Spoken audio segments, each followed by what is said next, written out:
선택과 집중이 필요할 것 같아요. 아, 근데 이 과장님의 책임도 큰 거 아닙니까? 애가 생기기만 하면 유산되는 거예요. 손만 잡고 나오는데도 애기가 터더라고요. 잠깐 뭐라고요? 진정한 무정자증, 다 죽어나가는 경우도 있기 때문에 어떤 경우에는 아주 드라마틱한 효과를 보기도 합니다. 실제 기형아를 출산하는 경우도 굉장히 많고요. 정자왕을 만나야 될 것 같거든요. 한 번에 딱 보고 눈빛만 딱 보고 알 수 있는 뭐 그런 방법 없을까요? 네. 시원하게 얘기하죠. 시원하게. 정자가 한 마리 관찰 되셨던 정자가 한 예. 하나. 저도 쿨하게 잘 살았어요.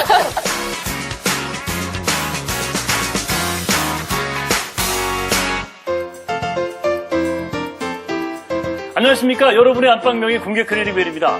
여러분은 혹시 그런 궁금증을 가져보신 적 없나요? 나만 그런가? 뭔데요? 우리나라 군 전투력은 얼마나 될까? 이런 거 궁금하지 않습니까? 오. 궁금하죠? 자, 핵무기를 제외한 세계 군사력 순위를 지금부터 발표해드리겠습니다. 미국, 러시아, 빠방. 중국에 이어서 우리나라가 무려 9위입니다. 9위. 그리고요. 생각보다 괜찮은데? 육군의 전력은 아시아 최상위 수준이라고 합니다. 나쁘지 않죠? 네. 괜찮죠? 좋아요. 근데 이 속에 숨어있는 충격적인 속사정이 하나 있습니다. 자, 뭐냐? 우리나라 20대 군 장병 10명 중 4명꼴로 정자의 운동 능력이 기준 미달이라고 합니다. 정자의 이 운동 능력이. 두 분 어떻게, 하윤 씨는 어떻게, 호기심 2학년 아나운서 어떻게 아니, 생각하세요? 말도 안 돼요. 왜냐면 네. 그 또래 청년들이 가장 혈기왕성할 때 그렇지. 아니에요? 네, 네. 군대에서 얼마나 스트레스를 주면 그러니까 네. 그래요? 육군 전력이 네. 세계에서 9위 하려고 그러면 네, 얼마나 심하겠어. 국군. 예. 국군. 예, 예. 그러니까 네. 그 스트레스 때문에 뭐 인스턴트 음식 이런 것 때문에 그런 또 것도 그런 있겠고. 영향이 있지 않을까. 예. 네. 비겁한 변명입니다! 오늘 특별한 두 분의 게스트 모셨습니다. 이 쿨한 가수 쿨하게 박세민 씨 반갑습니다. 어서 오십시오. 안녕하세요. 쿨하게 가수 박세민입니다.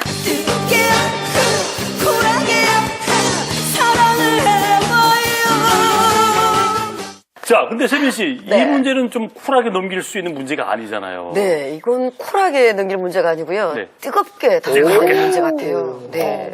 짧은 한 문장인데 많은 생각을 하게 되고 이게 좀 여운을 남기는 그런 뜨겁게 풀어야 된다. 예, 제 노래에서 이렇게 하이라이트거든요. 뜨겁게, 쿨하게, 알겠습니다. 쿨하게 그리고 뜨겁게. 자, 또 한 명의 기준입니다. 공식 주치 우리 동아대학교 병원 가정의학과 한성규 교수님 반갑습니다. 예, 맞습니다. 한성규 교수님 어떻게 생각하십니까? 저도 굉장히 심각하게 생각합니다. 허당 주치인 제가 보더라도 심각한데요. 네. 사실 우리나라 출산율이 240여 개 국가 중에서 219위랍니다. 거의 최하위 수준이거든요. 이쯤 되면 저희가 고민해야 될 게 정말 이 아기를 안 놓는 건지 아니면 못 놓는 건지 어쩌면 이런 지금 오늘 말했던 이 주제 때문에 그런 것도 아닌가라는 걱정을 합니다. 그렇습니다. 그래서 요즘 뭐 한 집 건너 한 집이 난임이다 이런 얘기를 많이 하는데 오늘 난임에 대해서 명쾌한 그리고 쿨한 대답을 해주실 분 오늘 명의 모셨습니다. 좋은문화병원 난임센터 산부인과 염현식 과장님 모시겠습니다. 여러분 큰 박수로 맞아주십시오. 어서 오십시오.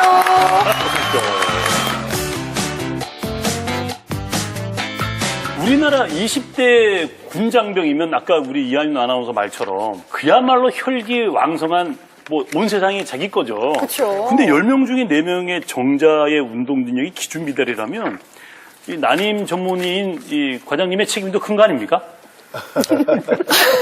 책임이 있습니다. 예. 그리고 실제 남성이 문제가 되는 경우 분명히 있고요. 네. 그렇지만 그걸 너무 과대하게 생각할 거는 아닌 게 네. 지금 한 번의 검사만으로 정자의 운동 능력이 적다 이렇게 판단하기는 사실 어려운 내용이고 네. 그다음에 또 환경적인 요소도 있을 것이고요. 네. 근데 이제 이렇게 검사 결과가 나온 분들 중에서 나중에 정말 난임으로 연결되는 분이 한 분도 없을 거라고는 얘기할 수 없으니까 되게 난임이라는 이 부분은 확률적인 문제이기 때문에 그 확률이 다만 몇 %라고 해도 네. 그거에 대한 검사나 이런 거를 확실하게 해주는 건 좋을 것 같습니다. 근데 네. 이런 거를 들으시는 우리 젊은 분들이 네. 아, 이것 때문에 너무 고민하거나 이것 때문에 걱정하실 필요는 없을 네. 거라고 생각합니다. 네.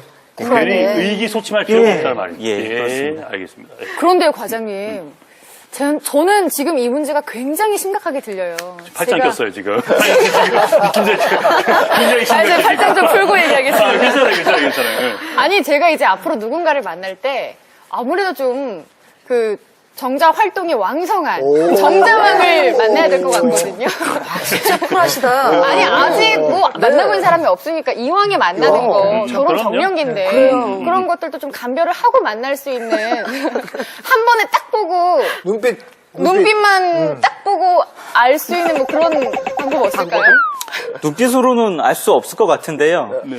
일단 정액 검사를 하긴 해야 될 것 같아요. 정액 검사. 예. 아니, 근데 만나가지고 검사로 가자고 할 수는 없잖아요.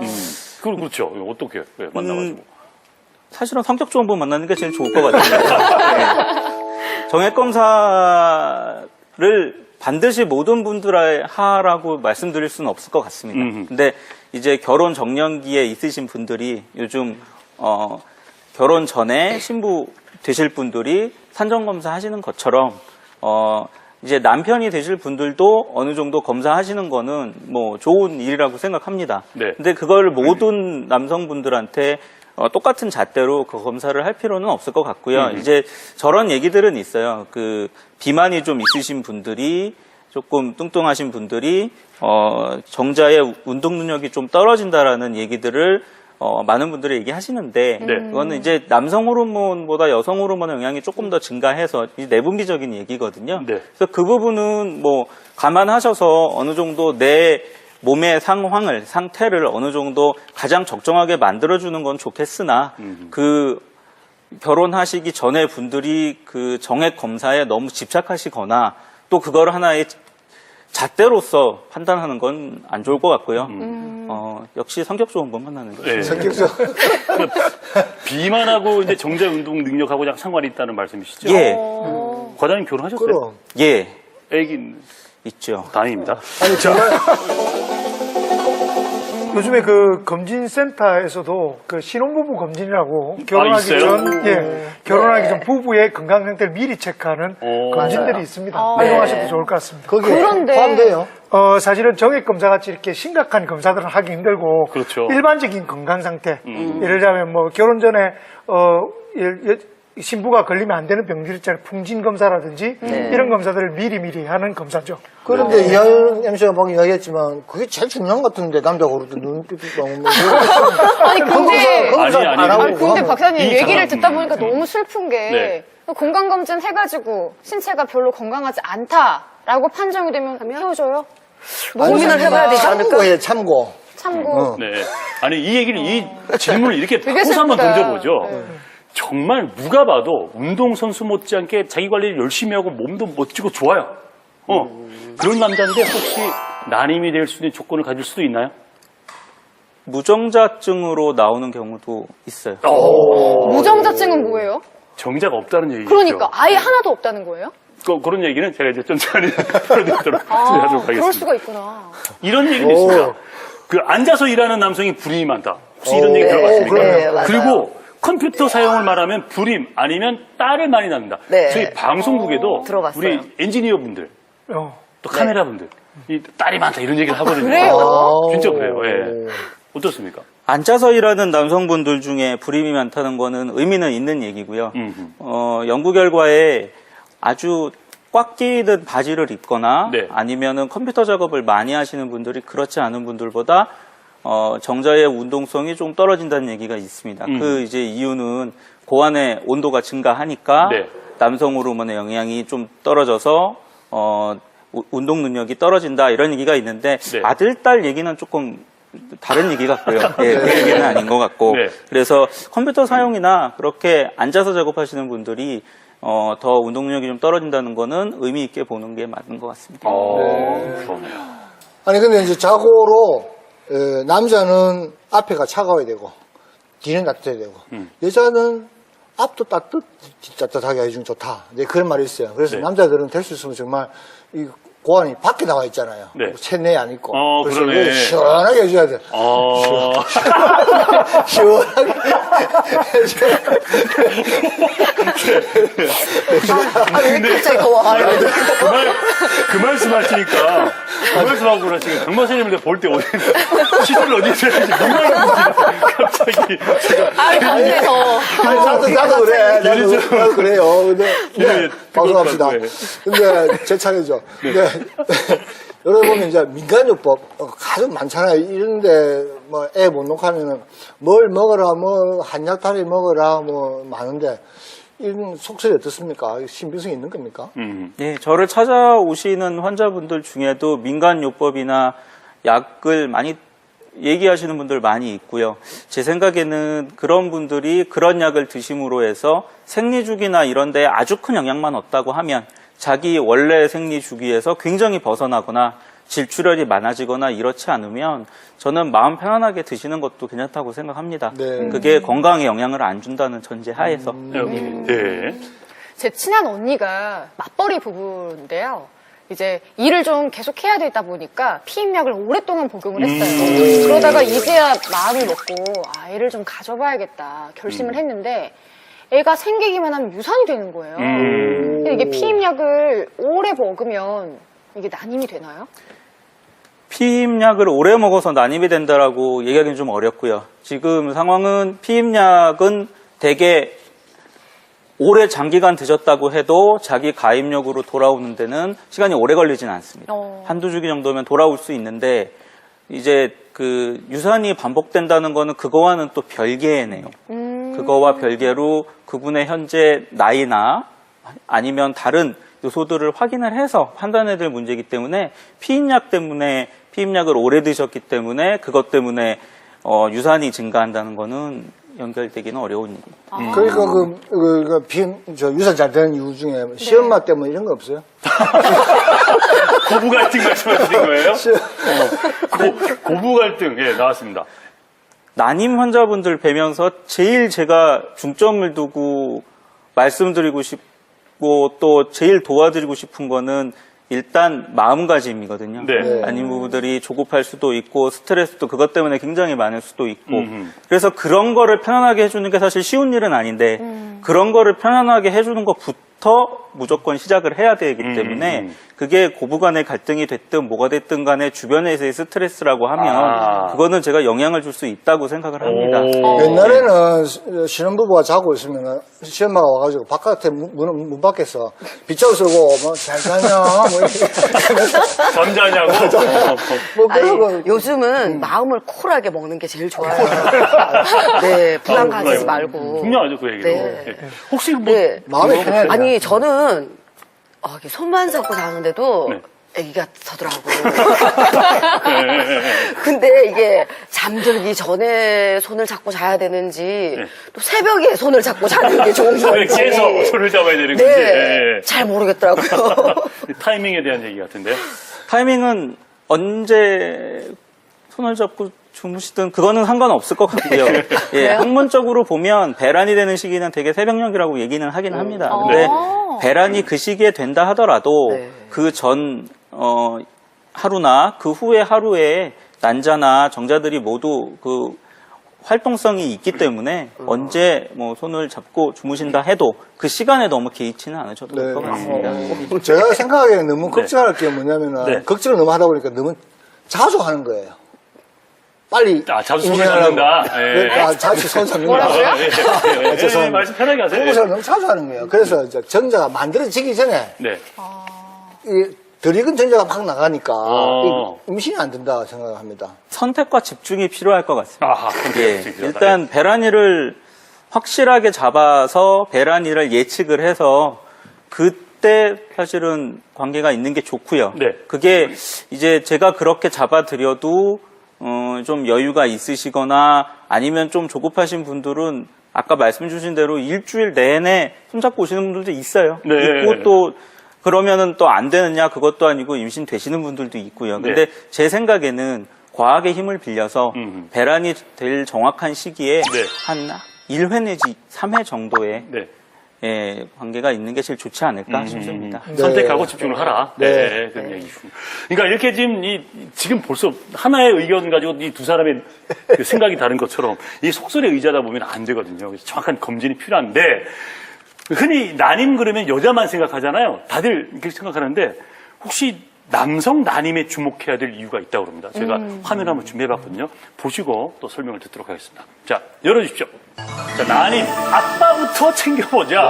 자, 남성 난임 증가율이라고 되어 있는데요. 자, 빈 난임 뭐가 나요? 여성의 10배라고 그럽니다. 그럴 줄 알았어. 이거 놀랍죠? 아니요, 술, 담배를 많이 하잖아요, 남자들이. 아니, 저 놀랐어요. 놀랐죠? 네. 더 놀라게 해드릴까요? 더 놀라게 해드릴까요? 화면 하나 더 있습니다. 네. 자, 하나 더 열어주십시오. 난임, 네. 아빠부터 챙겨보자. 자, 남성 난임, 뭐가 높다 돼 있죠? 열어주십시오. 치료 확률이 높다. 다행이에요. 네. 네, 다행입니다. 여성보다 네. 10배나 높은데 치료는 가능하다. 이렇게 해석하면 되겠습니까? 예, 맞습니다. 네.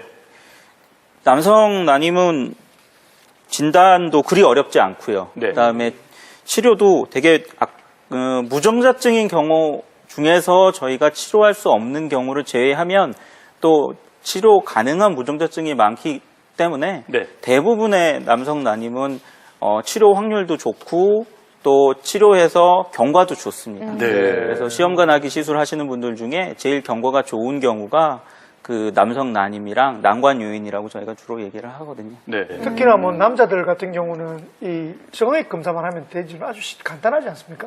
예, 정액 검사는 아주 간단한 검사 방법이고요. 그 검사 자체도 아주 조용한 방에서 이루어지고 그것마저도 힘드시면 집에서 해오셔도 상관없기 때문에 그 생각보다는 아주 과정이 편안하게 이루어질 수 있습니다. 예전부터 보면 난임이라고 하면 다 여자들의 죄인 것처럼 네, 그렇죠. 늘 이렇게 인식되었었잖아, 그렇죠? 네. 그래서 오늘 근데 또 남성들이 또 10배가 또 높은 확률에 또 좋은 치료 방법에 정말 그래요. 좋은 소식에 감사하네요. 그렇죠. 네. 네. 잘 죄인에서 좀 오셨다니까. 벗어났네. 잘 오셨어요. 잘 오셨어요. 아드님은 두 분이시라면서? 네, 저는 아들 둘이에요. 네. 아무 스트레스 안 받았잖아요. 네, 저는 쿨하게 잘 살았어요. 오늘 사실 좀 저희가 섭외한 이유가 있어요. 네. 쿨해져야 되는 거거든요. 네. 스트레스에서 쿨해져야 되는 거예요. 자, 근데 남성 불임은 그 난임은 치료할 수 있는 확률이 높다라고 얘기했는데, 근데 무정자증 같은 경우는 뭐 치료한다고 될 일이 아니지 않습니까? 이 정자가 없다는 그런 얘기잖아요. 예, 무정자증이 진정한 무정자증일 때. 네. 잠깐 그- 뭐라고요? 진정한 무정자증. 아, 그게 그냥 예, 무정자증이 있고 예, 예. 진정한 무정자증이 예, 있나요? 그러니까 무정자증이 정액 검사상에서 정자가 검출이 안 됐다고 모두 무정자증으로 얘기하기보다는 네. 그것이 이제 유출되는 경로가 막혀 있거나 하는 문제들을 해결하면은 또 정액 검출이 정자 검출이 될 수 있으니까 성장 과정이나 아니면 유전자적인 문제로 인해서 아예 고안해서 정자가 없는 경우는 진정한 무정자증이라 할 수 있습니다. 그 네. 경우는 시험관하기 시술이나 이런 거보다는 이제 공여를 받거나 이래야 하겠지만 대부분의 경우에는 또 그렇게 검사를 해서 조직 검사 내지는 그렇게 채취를 했을 때 네. 고안을 직접 들어가서 정자를 채취하면은 정자들이 나오는 경우가 많기 때문에 네. 무정자증도 치료 가능하다고 말을 해도 무리가 아닐 거라고 생각됩니다. 그럼 남성 중에 무정자증을 갖고 계신 분이 몇 퍼센트나 됩니까? 퍼센티지로 말하기는 어렵고요. 네. 제가 한 달에 진료를 하면서 무정자증으로 오시는 분들을 적어도 한 10분에서 15분 정도는 되니까요. 많군요. 생각보다 많은데요? 그런 분들은 그럼 태어날 때부터 그런 분들인지 아닌지를 이제 추가적으로 검사를 하면 네. 태어날 때부터라든지 이런 진정한 무정자증은 그 퍼센티지가 15명 중에 한 분도 대부분은 안 되시고요. 한 분 내지 두 분 정도고 네.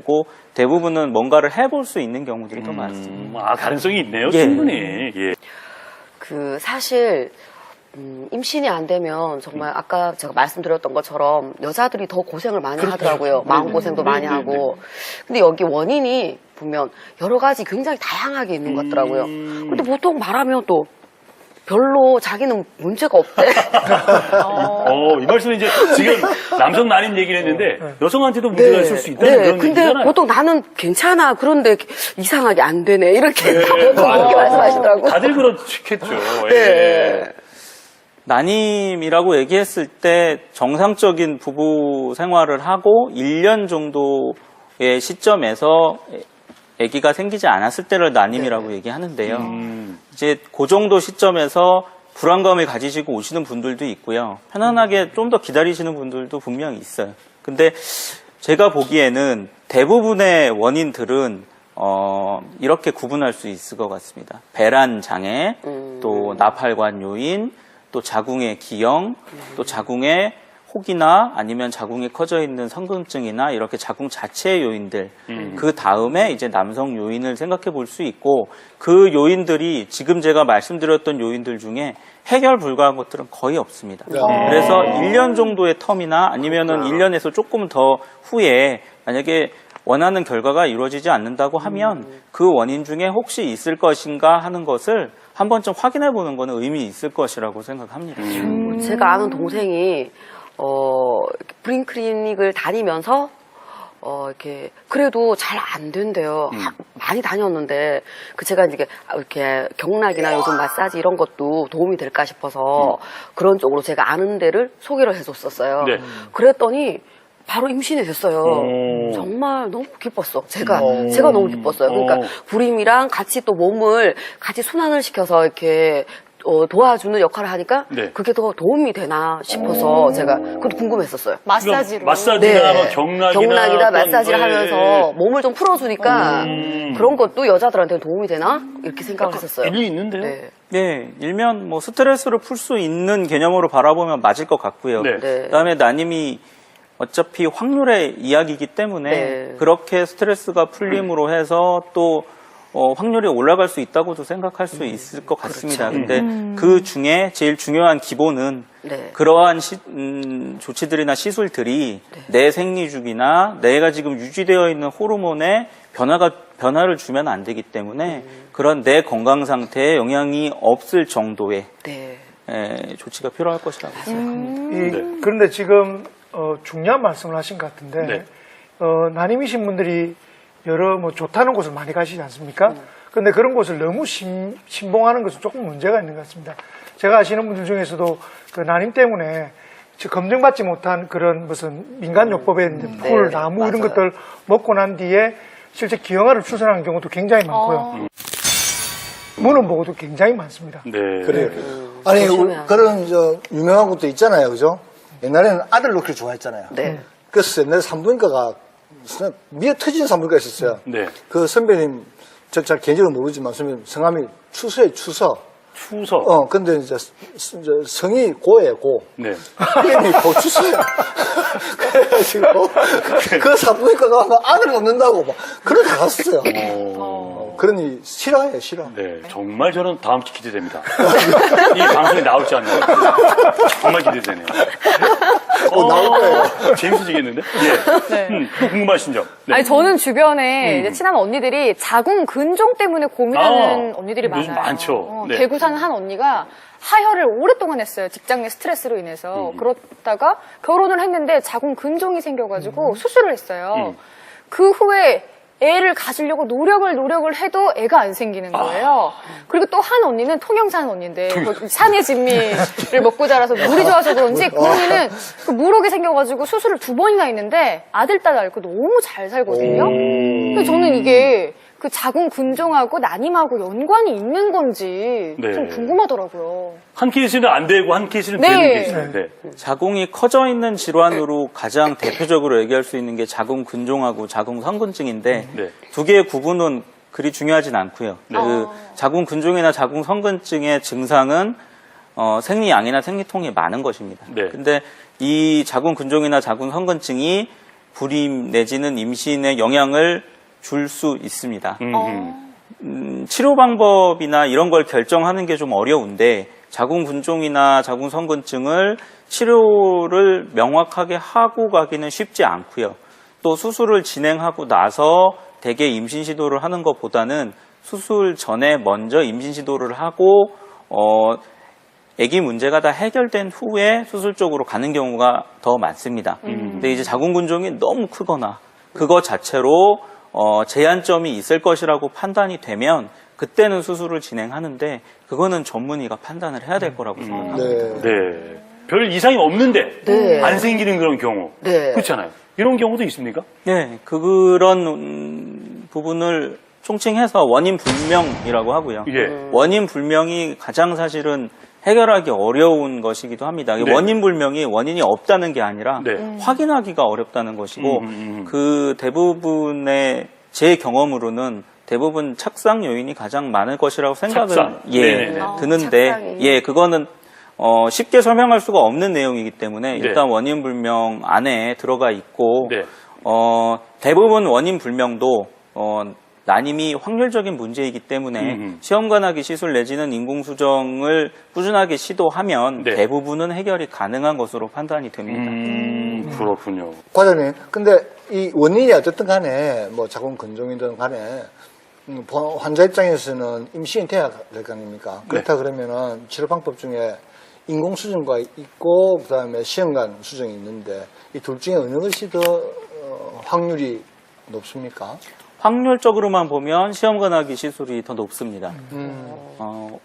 난임의 문제를 가지고 계신 분들이 병원에 오셨을 때 제일 먼저 하는 과정은 일단 면밀한 검사가 이루어져야 되고요.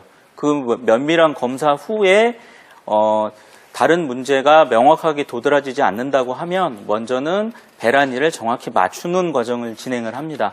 그래서도 문제 해결이 안 됐을 경우에 인공수정 내지 시험관하기를 생각하는데 대부분 인공수정은 원인 불명 그리고 또 하나는 희소정자증이라고 해서 어느 정도의 정자가 발견은 되나 약간 수가 적거나 운동성이 떨어지는 경우 이런 경우에 먼저 시도를 해보고 인공수정은 그 남편분의 정액을 저희가 받아서 재처리를 한 후에 부인분의 자궁 내막 안에 넣어드리는 겁니다. 그러니까 관계하시는 거와 그렇게 많은 큰 차이는 없습니다. 근데 이제 정자 자체가 부인분의 자궁 경부 안에서 다 죽어나가는 경우도 있기 때문에 어떤 경우에는 아주 드라마틱한 효과를 보기도 합니다. 네. 그래서 그런 경우에 시도를 했을 때 또 문제가 해결이 되지 않거나 아니면 나팔관 요인이나 이런 게 자명한 경우에는 나팔관 요인은 인공수정으로 해결이 되지 않습니다. 네. 그런 경우에는 바로 시험관하기 시술로 넘어가게 되고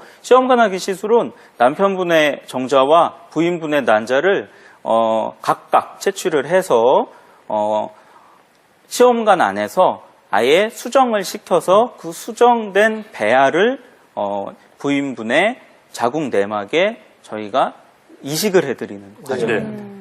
근데 이게 사실 주위에 보면 인공수정이든 이게 시험관하기든 한 번에 좀 잘 안 되잖아요. 그래서 네. 상심 많이 하고 참 낙심하시는 분들이 많이 계신데 주위에 혹시 우리 과장님 좀 특별한 사례 같은 게 있으면 소개 좀 해주시죠.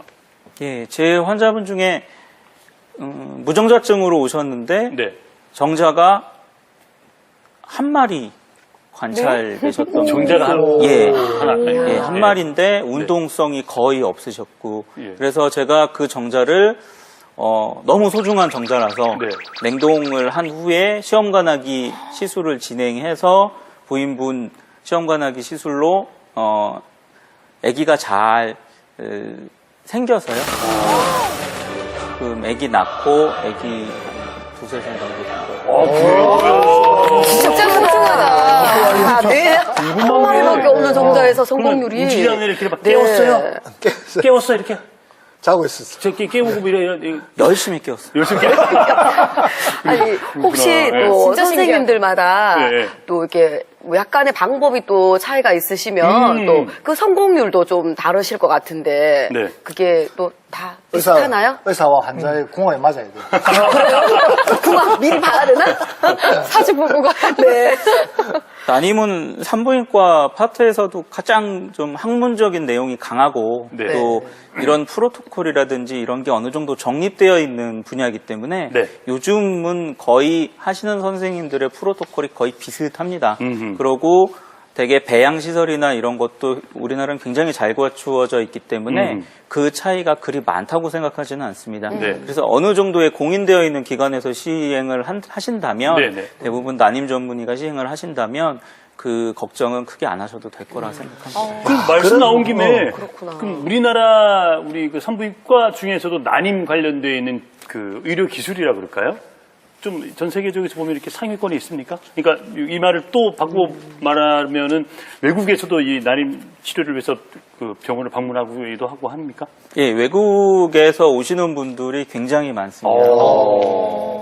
그리고 실제로 중국이나 러시아에서는 한 달에 굉장히 많은 분들이 병원을 방문해 주시고요. 또 네. 좋은 결과를 얻고 아주 만족해하고 계십니다. 네. 주변에 보면 네. 그 예약을 하고 싶어도 자리가 없어서 예약을 못 한대요. 그 정도. 엄청 밀린대요. 유명한 곳은 네, 유명한 아, 유명한 것만 그런 우리나라의 겁니까? 성형만 잘한다고 소문난 줄 알았더니 네. 불임도 잘한다고 소문이 다 났네. 우리나라의 되게. 의료 기술은 전 세계 네. 최고의 의료 수준이죠. 근데 중요한 거는 이게 지금 시술이라는 게 비용이 또 수반되기 마련이잖아요, 과장님. 적지 않을 텐데 비용 부담이. 안 그래요? 예. 비용이 작다고는 말할 수 없는데 네. 정부 지원이 또 잘 되어 있습니다. 네. 그래서 정부 지원을 받으신 상태에서 계산을 해보면 네. 그 시험관하기 시술이나 인공수정의 본인 부담 비용은 그리 많다고 볼 수 없습니다. 네. 강 박사님, 네, 예. 이런 예, 정부의 지원이 네. 조금 늦은 감이 있죠. 저희 출산 정책이 사실은 얼마 한 10년 전까지만 해도 막 놓지 말라고 했잖아요. 그 낳지만 그래, 출산 아들 딸 구별 제한 말고 정책, 예. 하나만 억제 낳자. 정책했잖아요. 예. 맞아요. 그러다 지금 와서는 이미 그 한 20년, 30년 전을 보고 인구가 감소될 걸 생각해서 출산을 원래 장려해야 되는데 네네. 이제 10년, 20밖에 안 돼가지고 너무 늦다고 생각해요. 저는 아직도 기억나요. 그 옛날 포스터. 포스터. 제가 어릴 때 포스터. 아들, 딸 구별 덮어, 말고 아니. 하나만. 아들, 딸 그 전에 덮어놓고 나타보면 거짓골 몸매 난다.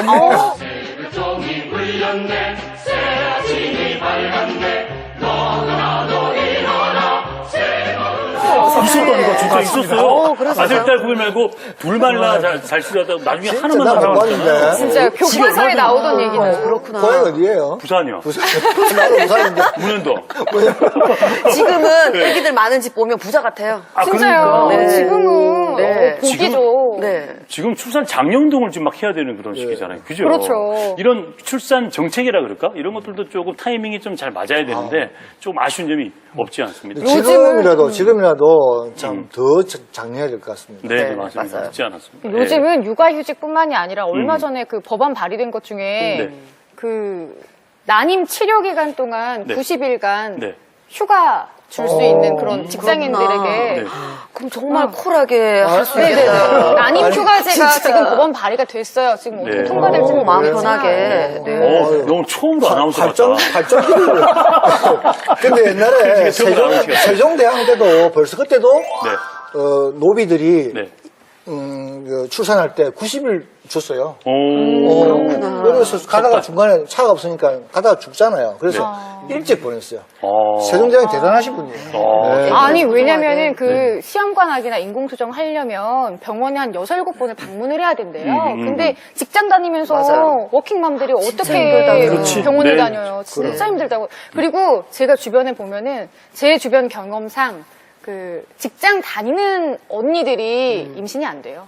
스트레스 받아가지고. 맞아. 임신했다가도 힘들어서 다 유산하고 마음이 힘들어. 막 피를 철철 흘리면서 병원을 다녀요. 막 피를 칠 네. 하혈을 그렇게 하더라고요. 스트레스 받아가지고. 아, 내가 우리 병원에 간호사 잘해줘야 되겠다. 아, 그래요. 네. 아니, 근데 이게 또 고생 잘 비용도 나오셨네. 비용이지만 이 과정 자체가 엄청 힘들다고 하더라고요. 과정에 가장 힘든 거는 제 생각에는 오히려 정신적인 스트레스가 제일 많고요.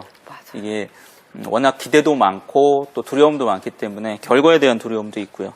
그 다음에 시험관하기 시술을 진행하면 과배란 유도가 또 대부분 들어가고 배란 유도를 함에 있어서 약을 과량으로 쓰게 되니까 그것 자체의 불편감, 또 그게 하루 이틀이 아니라 거의 10일 가까이 진행을 해야 되니까 그거로서의 불편감이 제일 많아집니다. 그래서 정신적인 스트레스에 더하여 약 사용에 의한 스트레스가 있습니다. 네. 근데 요즘은 워낙 정보가 많다 보니까 실제 불임 부부들이 병원을 탁 들어올 때 인턴도 아니고 레지던트 수준으로 들어와가지고 너무 많이 막 알고 오셔. 질문을 쏟아낸다는데 가장 궁금해하는 게 뭡니까, 과장님? 딱 오셔가지고 그분들 제일 먼저 뭘 얘기하세요?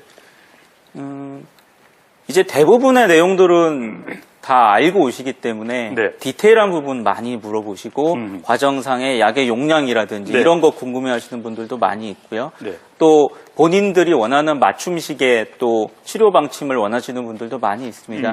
그리고 종국에는 어차피 결론적인 문제이니까 어느 정도의 확률이 있는지 그런 거 많이 물어보십니다. 그렇군요. 네. 그렇다면 이게 웬만큼 공부했다는 사람들도 만약 이 프로를 딱 보게 되면 네. 이 프로에서 따가둘 수 있는 최신 정보. 공클 아니면 만날 수 없는 따끈따끈한 최신 정보. 예. 그런 정보. 알려주십시오. 부탁합니다, 선생님. 최근 이제 환자분들이 가장 많이 물어보시는 질문이 냉동배아 이식에 네. 대한 얘기입니다. 냉동배아 이식은 이제 저희가 배아를 1개 내지 2개 정도 되게 이식을 하면 네. 대부분 과배란 유도를 하고 진행을 하기 때문에 잉여 배아가 생성이 됩니다. 네. 그 잉여 배아를 저축을 해 놓았다가 쉽게 말하면 냉동 상태로 보관을 해 놓았다가 네. 만약에라도 요번 시기에 성공을 못하면 다음에 과배란 유도 없이 편안하게 진행할 수 있는 방법이 있고요. 네. 또 더 새로운 지식으로는 난자 냉동도 있습니다. 이제 결혼 연령이 증가함으로 해서 젊었을 때 내 난자를 보관해 놓았다가 나중에 임신을 하고 싶을 때 그때 그 난자를 사용하는 개념을 요즘 많이 얘기를 합니다. 이제 한 개 더 얘기 드리면 착상 전 유전 진단이라 해서 네. 이전에 유전자적인 문제가 있는 출산을 하셨거나 네. 아니면은 그런 요인이 있는 아빠 엄마이시라면 배아를 생성한 후에 그러니까 시험관하기 진행을 한 후에 그 중에서 이상이 없는 배아만을 선별해서 그 배아를 이식하는 게 합당할 것이고요. 네. 그것을 되게 배아에서 아주 조금의 할구를 떼어내서 검사를 하는 방법이 있습니다. 네, 그렇군요. 정말 쿨하게. 네. 우리나라에 정자은행은 있죠.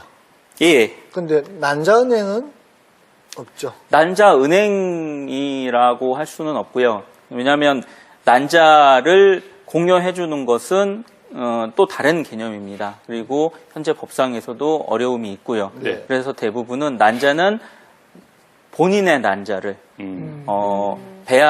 본인의 난자를 냉동하는 것은 큰 문제는 없습니다.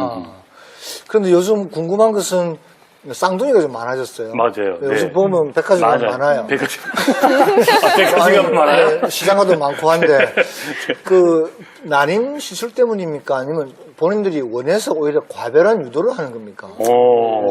과배란 유도를 한다고 해서 쌍둥이가 증가하는 것은 아니고요. 네. 배아 이식을 할 때 한 개의 배아를 이식하면 대부분은 쌍둥이는 생기지는 않습니다. 네. 근데 시험관하기 시술의 확률을 높이고자 2개 내지 3개 정도의 대개 배아를 넣는 쪽으로 많이 진행을 하고 그럴 때 쌍둥이 내지 새쌍둥이가 생길 수 있고요. 네. 이 부분은 어떤 것이 딱 맞다고 얘기는 할 수 없으나 현재는 쌍둥이 내지 새쌍둥이도 시험관하기 시술의 부작용으로 받아들이고 있는 추세이기는 합니다.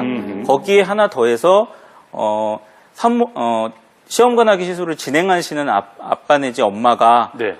본인의 의지대로 나는 2개를 넣는 게 좋겠다, 3개를 넣는 게 좋겠다 선택을 하시면 네. 거기에 맞게 저희가 주의점만 말씀드리고 진행을 하는 편입니다. 네. 그러나 통상은 3개 이상은 넘지 않습니다. 아니 뭐 예를 들면 하윤 씨 같으면은 그뭐 한다면은 쌍둥이 하겠어요? 새쌍둥이 하겠어요? 저는 이란성 쌍둥이. 한 번에. 일란성 한 말고 번에. 일란성. 그렇게 할 수가 있어서 너무 쌍둥이야. 좋겠다. 근데 아니 왜? 이래서 새 쌍둥이 얼마나 힘든데 자다가 정리해도 근데 낳는 것도 무섭잖아요. 한 번에 그냥. 한 번에 쿨하게 한 번에 다 키우고 난- 쿨하게 놓고 네네. 그렇잖아요. 한꺼번에 그걸 네. 좀 지나고 싶다. 네, 아직 그것도 경험을 너무 안 해봐서 이쁘잖아. 어떤 네, 느낌인지 네, 네, 몰라서 네. 그래요. 아 그러면 저 여성분들은 쌍둥이를 원하시네. 네. 아들, 딸이면 좋을 것 그래요? 같아요. 시험관하기로 진행하시는 저희 그 환자분들 중에도 두 개 이식하시는 분들 굉장히 많습니다. 맞아요. 본인이 쌍둥이라면 네. 맞아. 아주 고맙게 아주 값지게 받아들일 수 있고 아주 진행을 잘 할 수 있을 것이라고 또 네. 저희도 대부분 쌍둥이인 경우에는 분만상의 문제가 크게 많지는 않습니다. 출산에서 큰 네네. 어려움을 겪는 분들보다는 네. 대부분은 잘 진행되는 분들이 많기 때문에 음흠. 쌍둥이 임신을 해서 원하시는 결과를 이루시는 분들이 많이 있습니다. 왜냐하면 너무 네. 기다렸던 그러니까. 임신이잖아, 그렇죠? 네네. 그래서 2배의 기쁨이 그러니까. 있을 것 같아요. 네네네. 그래서 네. 그리고 여자는 네. 한 번 출산을 할 때마다 몸이 고무들처럼 팽창했다가 줄어들잖아요. 한 번만 고생하면 되잖아요. 나는 하나만 해도 늘어났다 다시 빼야 되잖아요. 팽창 또. 사연 씨, 네? 애 낳는 것보다 키우는 게 더 힘들어요. 아, 그럼 자, 그래서 오늘 우리 드릴게는 난임에 대해서 알아보고 있는데요. 이런 거 있잖아요, 과장님.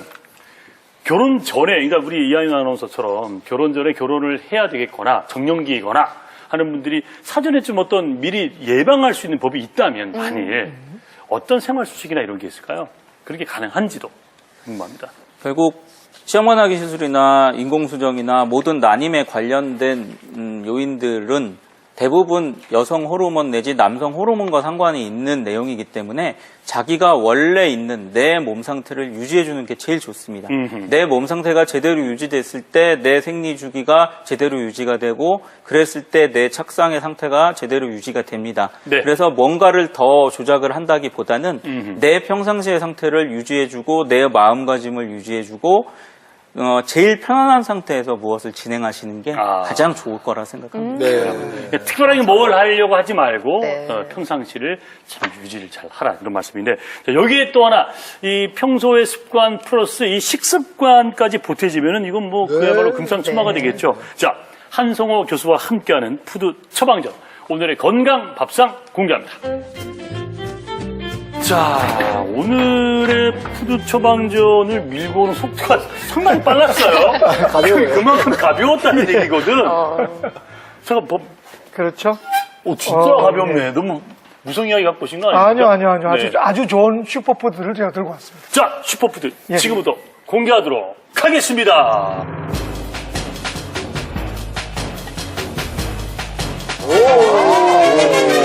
단촐합니다. 오늘 뭡니까 이게? 예. 굉장히 단촐해 보이지만 네. 굉장히 좋은 음식입니다. 음. 부추, 네. 다들 알고 계시겠지만 남자에게 너무 좋아. 네. 그리고 지금 부추 너무 좋습니다. 네네. 부추를 다른 말로 양기초라고 불리기도 하고 저는 부추를 다른 말로 정부지라고 예. 얘기합니다. 그래서 무지하죠. 누가 얘기했더라. 누가 얘기했죠. 양기가 엄청난 풀이라고 해서 불가에서는 이건 금하게 하는 음식이지 않습니까? 예. 그리고 양기초라고도 불리고 양기초. 양기초. 그리고 옛날 말로는 게으름뱅이 풀이라고 했습니다. 왜요? 이걸 먹으면 나오지를 않네. 집에서. 방에서 집에다- 나오지 않네. 그래요? 그래서 게으름뱅이 풀이라고 됐습니다. 부추가 그렇게 좋은 거예요? 예. 근데 또 피를 맑게 하는 맞습니다. 그런 이야기 했습니다. 네. 사실 여기 뭐 네. 비타민 C나 각종 비타민 C, 그다음에 비타민 네. B, 뭐 굉장히 많은 비타민들도 있고 네. 네. 황화알릴이라는 독특한 그 향신료 같은 게 있습니다. 네. 이게 소화를 돕고 몸을 따뜻하게 합니다. 네. 또 아셔야 될 게 남자에게 좋지만 남자에게 좋으면 여자에게도 야, 진짜 알지, 그거. 아니 근데 이게 사실은 부추 이게 부산 사람들한테는 이게 돼지국밥 샐러드거든요. 그렇죠. 돼지국밥 먹을 때 이거 안 들어가면 못 못 먹잖아요. 먹죠. 싹 넣어가지고 먹잖아요. 예, 그러더라고요. 그게 이유가 저는 있네. 네. 개인적으로 돼지밥 먹을 때 네. 부추를 한가득 넣고 먹습니다. 그거 굉장히 좋아요. 물론 네. 돼지고기의 네. 어떤 독특한 향을 조금 죽이는 맛도 있지만 그래도 이 부추가 몸에 좋으니까 꼭 네. 그렇게 드시고요. 네. 그리고 또 하나가 제가 주문하는 슈퍼푸드 두 번째는 여자에게 좋은 슈퍼푸드입니다. 네. 땅콩입니다. 땅콩. 예. 오. 땅콩 네.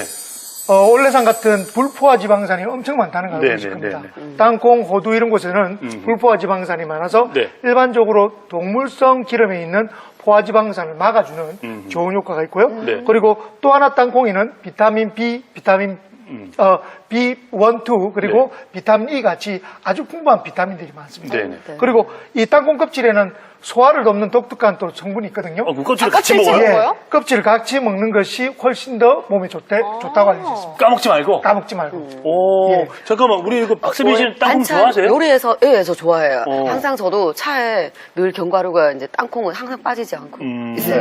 그렇군. 볶은 땅콩 네, 좋아하시고. 네. 하윤 씨는 땅콩 저 좋아해요? 아몬드 좋아해요. 아몬드 좋아해요?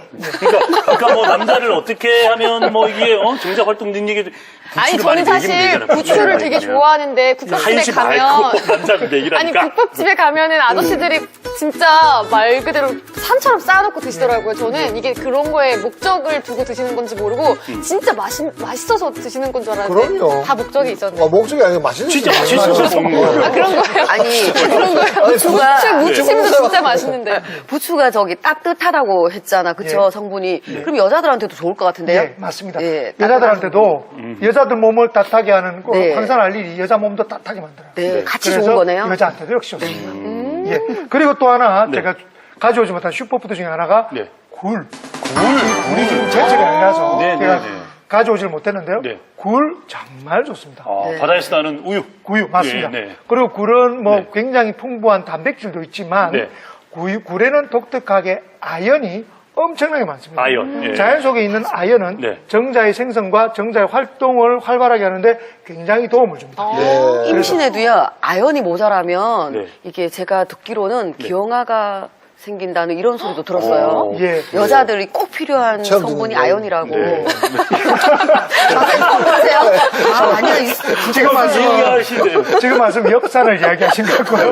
물론 굴에도 엽산이 있습니다. 그러니까 굴도 먹으면 아까 말한 엽산 보충에도 도움이 됩니다. 예. 카사노바가 굴을 매일 60개 먹었대요. 아 맞습니다. 진짜요? 예. 근데 생굴 먹어야 돼요? 아니면 튀겨 먹어야 돼요? 어떻게 먹어요? 굴은요 어떻게 드셔도 됩니다. 아 진짜요? 그냥 드세요. 사실은 생굴이 제때인 겨울철에는 생굴이 굉장히 좋을 것 같고요. 그리고 제철인 겨울철을 지나고 난 뒤에는 특히 지금철에 굴에 독소가 생길 수 있습니다. 그래서 저장된 굴이라 하더라도 반드시 익혀 먹는 게 좋을 것 같습니다. 아우 침 고인다. 그렇죠. 굴 얘기하니까 우리 이하연 아나운서 어떻게 먹을지 그게 궁금했어요. 아, 예. 걱정되고. 침 고여요.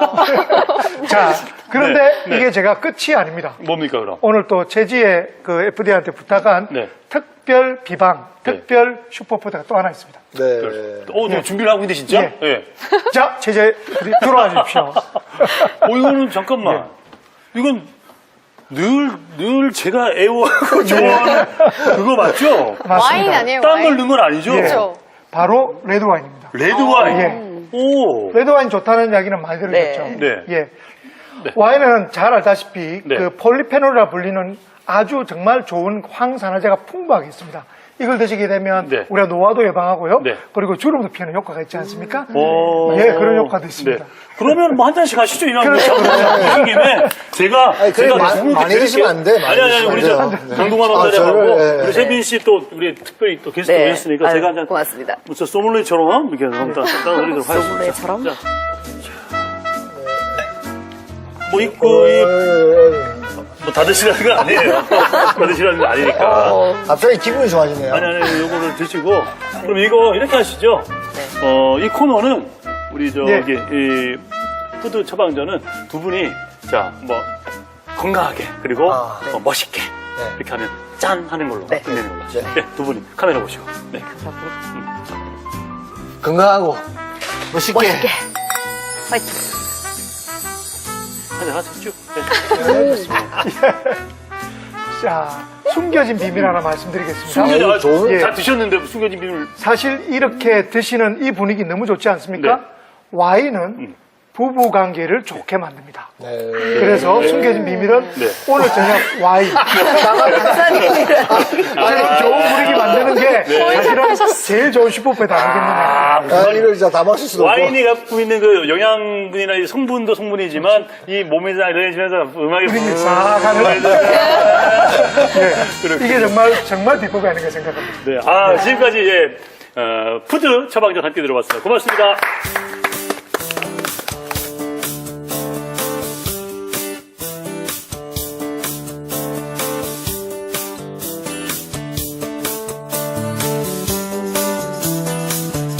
호주 처방전 잘 봤습니다. 아, 특히 마지막 그 와인은 그 신비한 명약이네요. 이게 또 약간의 그 취기나 이런 것이 또 분위기를 싹 만들면서 그날 밤에 이렇게 되는 거니까 이거 어때요? 우리 과장님, 연관님 어떻게 보셨습니까? 부추 보셨고 땅콩하고 지금 와인까지 봤거든요. 예, 보조적으로 영향을 줄 수 있다 생각하고요. 긍정적으로 네. 생각할 수 있습니다. 네. 이제 그 효과가 입증이 되어 있는 것들은 대부분 적당하게 잘 드시면 좋을 것 같은데 네. 그게 너무 과용이 된다거나 하면 네네. 예, 부작용이 있을 거라 생각합니다. 영 과장님 고향이 부산 아니시잖아요. 예, 서울입니다. 돼지국밥 많이 드셔보셨어요? 서울에서 먹어본 적은 없습니다. 부산에 와서 많이 예. 드셔보냐고요? 예. 지금은 뭐 매니아로 저희 정무지 많이 넣어가지고. 정거지. 많이 없어요. 정무지, 그러니까 부추를 많이 드셔야 된다니까요. 다 좋다고. 맞아요. 예. 혹시 황 교수님 왜 좀 뭐라 그럴까, 난임 이렇게 얘기하면 정력제 얘기 많이 하시잖아요. 예. 그런 거는 또 오해가 근데 많을 것 사실 같은데. 이 예. 정력제에 대해서 오해를 하신 분이 많는데요. 대표적인 정력가 이러면 우리 조선시대 연산군 떠올리실 겁니다. 연산군은 회동서백소라고 하는 독특한 관청까지 만들어서 별별 거 다 먹었어요. 정력이 좋다는 뭐 백마의 생식기라든지 메뚜기, 잠자리, 도마뱀까지 먹었습니다. 그런데도 불구하고 역대왕에 비해서는 별로 성적이 신통치 않았어요.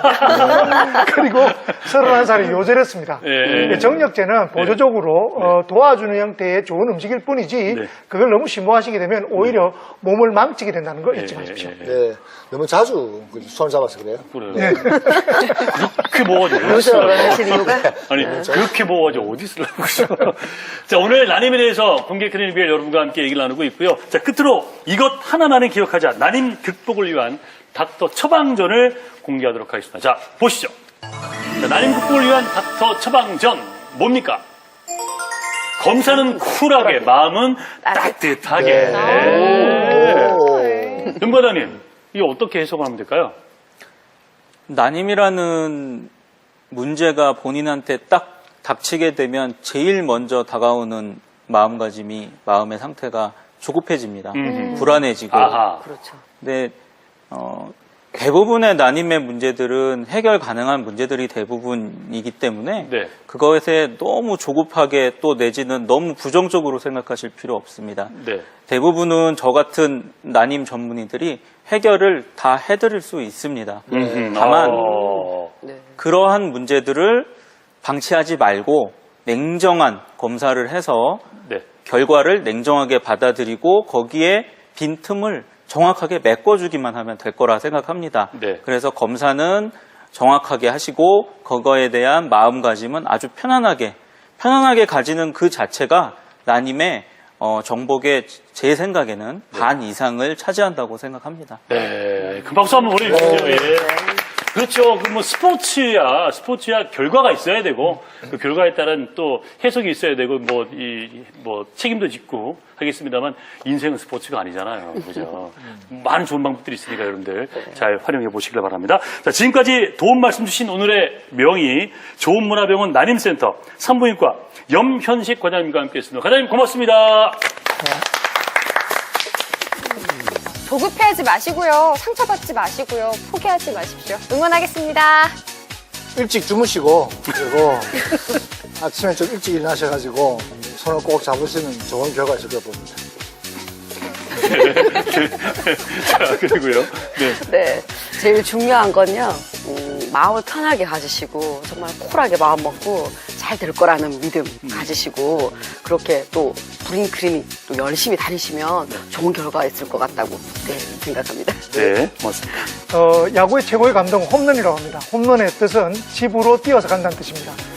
제일 이 난임을 극복하는 방법은 오늘 저녁 집으로 뛰어가셔서 홈런을 치시는 게 최고의 극복 방법이라고 생각합니다. 홈런 치십시오. 네, KNN 신바람